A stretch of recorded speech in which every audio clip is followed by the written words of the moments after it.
Hello friends, welcome to our channel. ప్రస్తుతం మీ జీవితంతో సంతోషంగా ఉన్నారా, లేకపోతే ఎప్పుడు సంతోషంగా ఉండగలరనుకుంటున్నారు? మీరు సంతోషంగా ఉండాలంటే ఏం కావాలి? మీ సమస్యలు అన్నీ తీరాక ప్రశాంతంగా ఉంటారా, లేక లక్ష్యాలు పూర్తయ్యాక ఆనందంగా ఉంటారా? నేడు చాలా మంది జీవితంలో విజయం సాధిస్తున్నారు, కానీ వారి జీవితం మాత్రం ఆనందంగా మలుచుకోలేకపోతున్నారు. చాలా తక్కువ మంది మాత్రమే బాహ్య జీవితంలోనూ అంతరంగ జీవితంలోనూ రెండింటిలోనూ విజయం సాధిస్తున్నారు. చరిత్రలో అత్యంత సుఖవంతమైనటువంటి జీవనం సాగిస్తున్న సమాజం ఇదేనట. కానీ అత్యంత దుఃఖపూరితమైన సమాజం కూడా ఇదే అయి ఉంటుంది. నేటి సమాజం ఈ భూమిని పాడు చేసినంత ఇంకెవ్వరూ పాడు చేసి ఉండరు. ఇంత ప్లాస్టిక్ కూడా ఎవరు వాడి ఉండరు. ఇంత వేడి ఇంకెవ్వరూ ఎక్కించి ఉండరు. ఒకప్పటి విద్య వివేకవంతమైన జ్ఞానులను తయారు చేస్తే, నేటి విద్య మేధావులను మాత్రమే అందించగలుగుతుంది. హృదయం ఆత్మను వదిలేసినప్పుడు బుర్ర వేడెక్కుతుంది, భూమి వేడెక్కుతుంది. ప్రపంచ ఆరోగ్య సంస్థ సర్వే ప్రకారం 2060 నాటికి ప్రపంచంలో 60% మంది డిప్రెషన్కి గురవుతారట. ఇదే విధంగా నడిస్తే అది ఇంకా త్వరగా కూడా కావచ్చు. వ్యక్తి అంటే శరీరం, మనస్సు, హృదయం, ఆత్మ అన్నీ కారుకు 4 చక్రాల లాంటివి. ఏ చక్రం సరిగ్గా లేకపోయినా ఆ బండి అదుపు తప్పుతుంది. ఇక ధనం అన్నది ఇంధనం. ఇంధనం లేకపోతే బెంచ్ కారు కాదు కదా, జెట్ విమానమైనా కూడా కదలదు. కానీ ఇంధనం మన వాహనం, మన గమ్యం చేరుకోవడం కోసం అవసరం, కానీ మన గమ్యమే ఇంధనం కోసం కాదు కదా. ఇంత చిన్న లాజిక్ మిస్ అవ్వడం వల్లే సుఖాలు, సౌఖ్యాలు, మౌలిక సదుపాయాలలో ఈ రోజు చాలా మంది ఒకప్పటి రాజుల కంటే కూడా ఎక్కువ సుఖంగా ఉన్న ప్రశాంతత అన్నది అందని ద్రాక్ష అయింది. సుఖ సౌఖ్యాలు పెరుగుతున్నాయి, కానీ ఆనందం మాత్రం తరిగిపోతుంది. మన దేశంలో 1-2 దశాబ్దాల క్రితం వరకు ఆదాయం తక్కువ ఉన్న మనుషులు సంతృప్తిగా జీవించేవారు.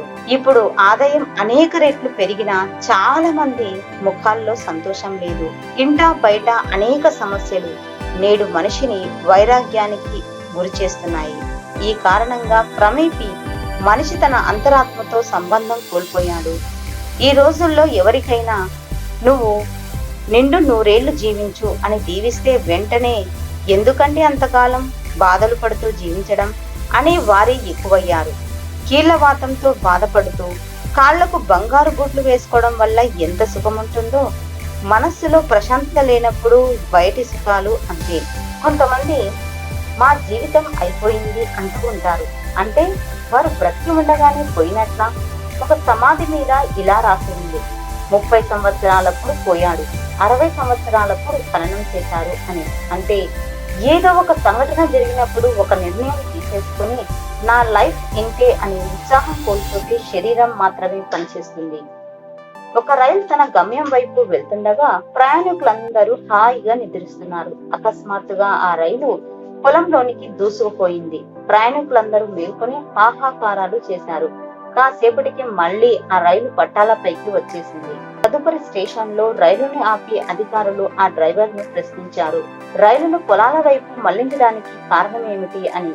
దానికి ఆయన, సార్, పట్టాలపై ఒక వ్యక్తి అడ్డుగా నిలిచి ఉన్నాడండి, ఎంత హారన్ కొట్టినా కదల్లేదండి అన్నాడు. దానికి అధికారులు, ఒక్క వ్యక్తి కోసం 1000 మంది ప్రాణాలు పణంగా పెడతావా, ఎక్కించేయాల్సింది అంటారు. దానికి ఆ డ్రైవర్, నేను అదే నిర్ణయం తీసుకున్నాను సార్, కానీ ఆ ఈడియట్ పొలాల వైపు పరిగెట్టాడండి అన్నాడు. మనం కూడా ఒక సమస్య వచ్చినప్పుడు కొన్ని నిర్ణయాలు తీసుకుంటాం.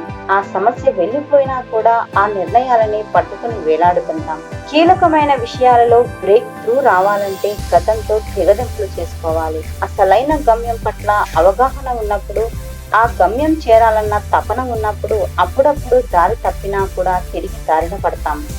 చాలా మంది జీవితంలో పలు సమస్యలకు తన పరిస్థితులే కారణం అని అనుకుంటారు. కానీ ఆ పరిస్థితులు, సంఘటనలు అన్నింటికీ మనమే బాధ్యులం అన్న విషయాన్ని పరిగణించారు. సాధించే సత్తా లేకుండా ఏ వ్యక్తికి ఏ కళ ఎలా ఇవ్వబడదో, పరిష్కరించే సత్తా లేకుండా ఏ వ్యక్తికి ఏ సమస్య రాదు. అయితే మనం సమస్యను సృష్టించిన దానికంటే ఉన్నత స్థాయి నుంచి ఆలోచించిన నాడే ఆ సమస్యకు ఓ సరైన పరిష్కారం లభిస్తుంది. సమస్యలు జీవితంలో అంతర్భాగం. మనకంటే సమస్య పెద్దదైనప్పుడు అది సమస్య. సమస్య కంటే మనం పెరిగినప్పుడు అది అవకాశం. నా సమస్యలన్నీ తీరిపోతే నేను చాలా సంతోషంగా ఉంటాను అన్నవారెవ్వరూ సంతోషంగా ఉండలేరు. ఎందుకంటే సమస్యలనేవి లేకపోతే అది జీవితమే కాదు. ఈసీజీ తీసినప్పుడు ఆ గ్రాఫ్ లో గీతలు పైకి కిందికి ఉంటాయి. ఒకవేళ అలా కాకుండా సమాంతరంగా ఉంటే జీవం లేనట్లే కదా. అదే విధంగా జీవితంలో సమస్యలు, సంతోషాలు కూడా అలాగే ఉంటాయి. మీకు ఎదురయ్యే ప్రతి సమస్య మీరు ఆ సమస్యను మించి ఎదగడానికి తోడ్పడేవి. ఒక వ్యాయామశాలలో ఎప్పటికీ ఒకే బరువు ఎత్తే వ్యక్తికి కండలు పెరగవు. ఒకసారి పెద్ద బరువులు మోయడం అలవాటైనప్పుడు చిన్నవన్నీ చాలా సునాయాసంగా ఎత్తేస్తారు. అలాగే చిన్న వయసులోనే పెద్ద సంఘర్షణలు ఎదుర్కొన్న వారిలో మానసిక పరిణతి ఎక్కువగా ఉండడం మనం గమనించవచ్చు.